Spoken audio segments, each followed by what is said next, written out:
नमस्कार दोस्तों, आइए स्वागत है एक बार फिर से आपके अपने YouTube चैनल वीएक्टिवियन में। आइए कथा में आज जानेंगे महाराज भरत का राज्यकाल और तप का वर्णन।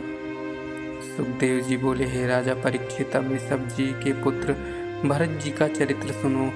भरत जी ने पंचजनी नामक विश्वरूप की कन्या से अपना विवाह कर उससे 5 पुत्र उत्पन्न किए।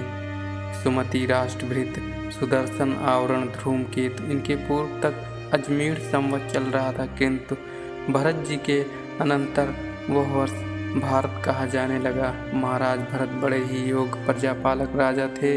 उन्होंने अपने पुरुषों के समान ही बड़े प्रेम से प्रजाओं का पालन किया। उनकी प्रजा सदैव धर्मारूढ़ रहे, अग्निहोत्र आदि शुभ कर्मों को बड़ी श्रद्धा के साथ करती रहती थी।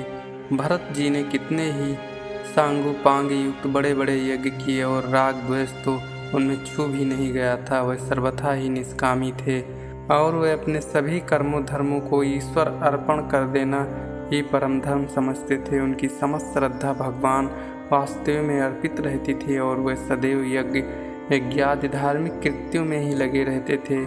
भगवत प्रेम के कारण उनके नेत्रों में प्रतिक्षण आंसू भरे रहते थे, जिससे वे किसी को देख न सकते थे। फलता भक्ति योग से गंभीर उनका हृदय महा आनंद से परिपूर्ण हो गया। उनके मन में पार ब्रह्मा, महापुरस्कार, युग, श्री वत्स, कौस्तुभ, वनमाला, शंख, चक्र, गदा, पद्मधारी, नारद आदि निज भक्तजन, हृदयवासी, पुरुष रूप से शोभित भगवान हत कमल मध्य निवासी वासुदेव में दिन दिन बढ़ते वेग से उत्कट भक्ति उत्पन्न हुई। इस प्रकार 1 करोड़ वर्ष तक राज्य भोग करके फिर संन्यास लेने का निश्चय कर इतने दिन से भोग किए पितामह से प्राप्त राज्य को अधिकार अनुसार पुत्रों में बांटकर संपूर्ण संपत्तियों को त्याग कर अपने घर से निकल पुलह मुनि के आश्रम में चले गए।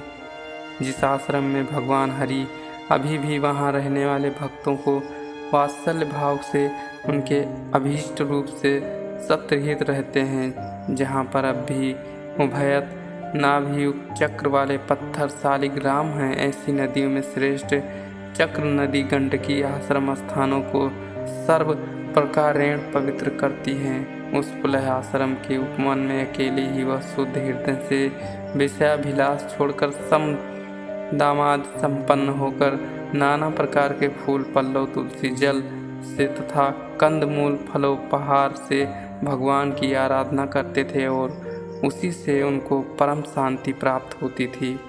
जब वह इस प्रकार निरंतर ही पूजा करते थे, तब उनके बढ़ते हुए अनुराग के भार से उनका हृदय शिथिल हो जाता था।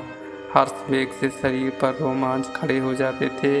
उत्कंठा के कारण झरने वाले प्रेमाश्रु से आंखें डबडबा जाती थी और अपने स्वामी भगवान के अरुण चरण कमल से ध्यान से समृद्ध भक्ति योग से सर्वत्र व्याप्त परमानंद से गंभीर हृदय सरोवर में बुद्धि डूबने के कारण वह अपनी की जाने वाली उसी पूजा को भूल जाते थे। इस प्रकार भगवत व्रत धारण कर, कृष्णाजिन पहनकर, त्रिकाल स्नान से गीले पिंगल, घुंघराले जटा कलाप से चमकते हुए उदयमान सूर्यमंडल में सूर्य ऋचा से हिरणमय पुरुष भगवान की स्तुति किया करते थे और ये कहा करते कि हे सूर्य देवता, हम आपके तेजोमय स्वरूप के शरणागत हैं।